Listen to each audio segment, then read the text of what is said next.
What's up, mister? How are you? Lo siento, mister, pero no English. Cartel movies. Wait, no, not those, but rather these. Cartel films are like one of those rare unicorns of the crime action film genre where they barely really exist, and if they did, would they even be any good? Like, would you count this as a good movie? I mean, I would, but would you consider it a true cartel movie? Because I wouldn't. It's more like a Spec Ops type of film. But guess what? There is one true cartel film, and hermano, I am not exaggerating when I say that this film outshines like 99% of all other Hollywood crime action films. This very graphic and brutally disturbing film, which I no speaky any English of, is none other than El Infierno. What the dog doing? So how does El Infierno outdo most crime movies? Well, it's the violence of course, but it isn't just mindless carnage, it's violence with a purpose. Every gunshot, every drop of blood, every agonizing scream is there to reinforce a deeper, darker, grimmer truth about a film where cartel life equals nothing less than a brutal end to your life. I hope you're ready, because this movie experience really makes you feel like you are either complicit in violent savagery or a victim to it. Have mercy! The film starts off with the main character, El Benny, being deported back to Mexico from the US. Welcome back to Mexico. Don't come back. On his way back, he's getting robbed by Mexicans. Break yourself! And then he's getting robbed by the Mexican authorities. Oh wow, this film really is authentic. 10 out of 10 orales for authenticity. Anyways, now he gets back to his old childhood shack house in El Rancho, and he sees his mom after 20 years being in the US and having nothing really to show for it. Hijo de la chingada. Damn, Benny really is that very accurate Mr. Ruckus Boondocks Mexican analogy. He works hard. And still ain't got and ain't never gonna have. You know what that makes you? A Mexican. Is that what you've accomplished with your life, boy? Being a Mexican? You ain't even got to speak English to be a Mexican. Lo siento, mister, pero no English. Whose fault is it that you a professional Mexican? Is that my fault? Turns out Benny's younger brother got brutally violated a few years back, leaving a mystery to his cartel death since he was in that life. Benny then goes to a nearby town to ask for information, but upon getting there, it is apparent that Mexico is in a brutal cartel war, and Mexicans gonna do what Mexicans do. He ends up at his old best friend's family shop, to which Benny's brother ended Benny's old best friend's life. So his brother really was a savage. Fue tu hermano el diablo el que lo mató. Benny continues to explore, and then he goes to his godfather's, aka his padrino, garage shop, and they're happy because long time no see. What's up, mister? How are you? Lo siento, mister, pero no English. Then why did you stay in Mexico? They're there now, chillin', and Benny is asking about his brother's life and the ending of it. It's some exposition though that Benny's brother was involved in a lot of Narcos, huelas, asesinos. and he was also so brutal that everyone literally called him the devil, El Diablito. And he was very badass until his body showed up being blasted over 60 times.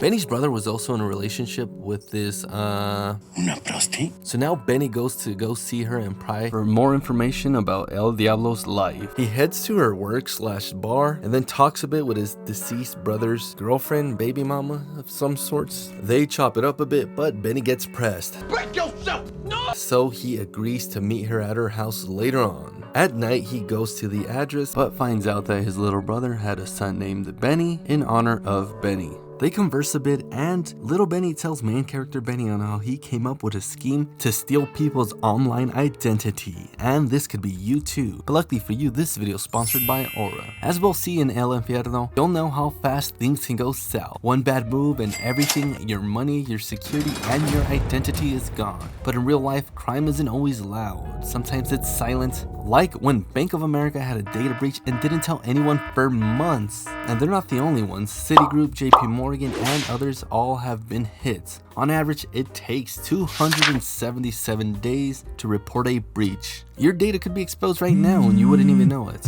Hello? Hi, I'd like to know why there's this random ass wire transfer from my bank account to this abandoned warehouse in Mexico. No English.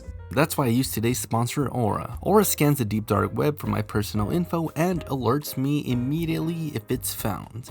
They also monitor my bank and credit to stop fraud before it even starts and offer up to $5 million in identity theft insurance. Don't wait until it's too late. Try Aura free for 14 days when you click my special link or scan the QR code above. So try Aura and see if your data is already out there, because in the digital world, there are no second chances. They converse a bit and talk about how badass little Benny's father, also Benny's little brother, was, until his mom Lupita shows up. Then the mom and Benny talk about Pedro's brutal lifestyle and demise. Benny also questions Lupita's motherhood for being a prostitute. She belongs to the streets.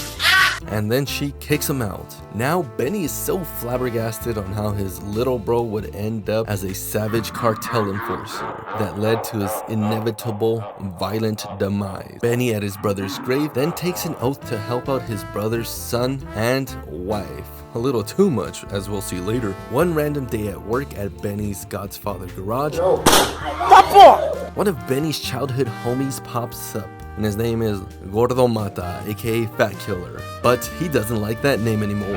Boy, are you fat.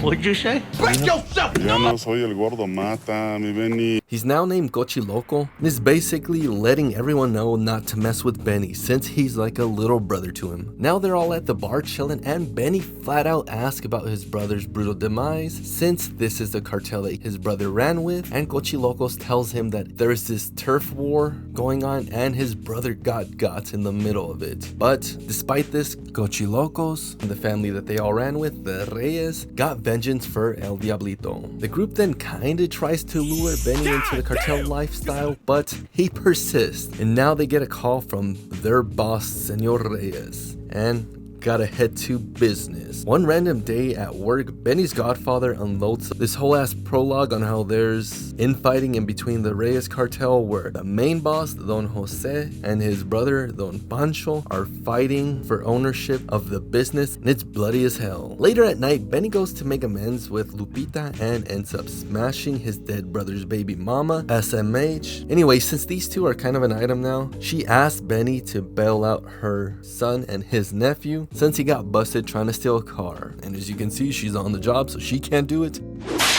Benny heads to the station trying to bribe the cops, but knowing how things are in Mexico, they're trying to squeeze him out for $5,000 in order to release his nephew. Benny, being a typical Mexican and having no assets, goes to Cochilocos for some feria and basically gets indoctrinated into the narco drug lifestyle. Ay, Benny. No saben la que se está metiendo.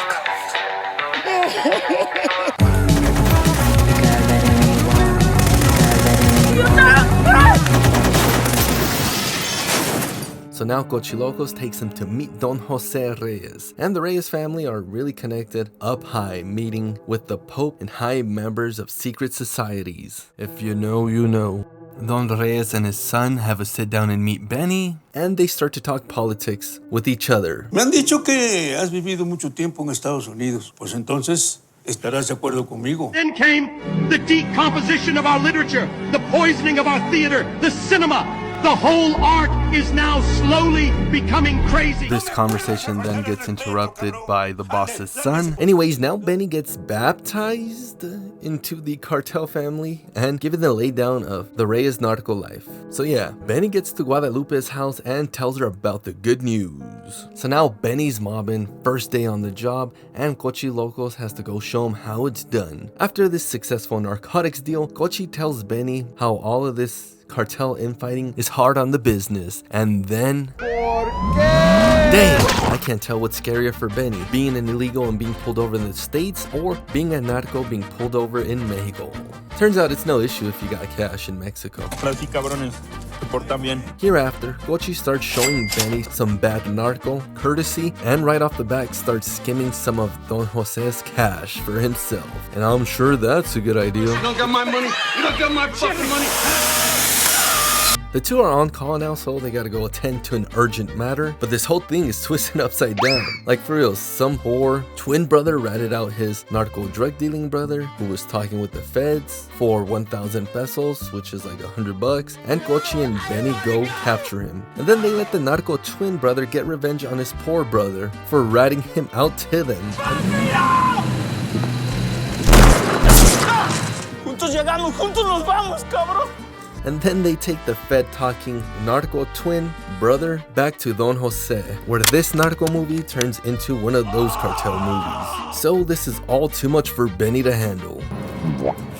He hangs in this lifestyle because he's trying to get enough money to smuggle his new family back into the United States. America.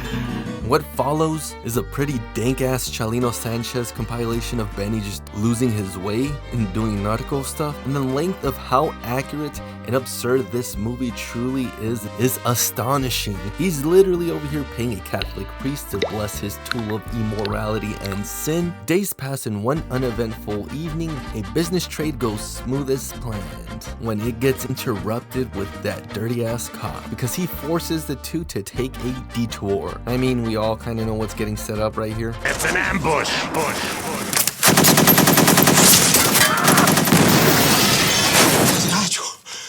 Yeah, mi chance, paisano. Have mercy.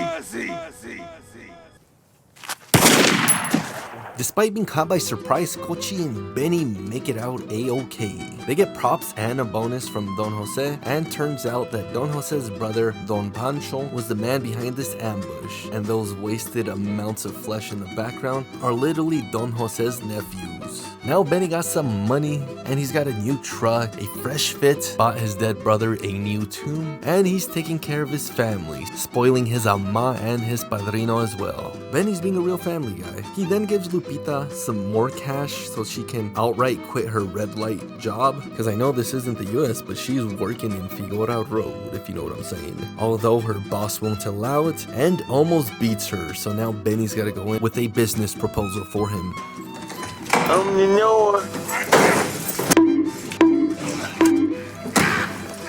Now it's another smaller Chalino Sanchez compilation of Benny's wife's boss passing, being blamed on the rival cartel, and Cochi and Benny also getting revenge for that dirty cop who sold them out. Once this is done, the two philosophize about life, death, and hell. Cochi basically feels like this life is hell. ¿No le da miedo irse al infierno? ¿Ya no se acuerda cuando éramos chavalos? El hambre que teníamos, el canijo frío, la miseria en la que vivíamos. Me cae que esta vida y no chingaderas es el cabrón infierno. Then Cochi and Benny go to meet his family, including his kids, his wife, his firstborn, which is his favorite, and another bun in the oven that's gonna be named Benny.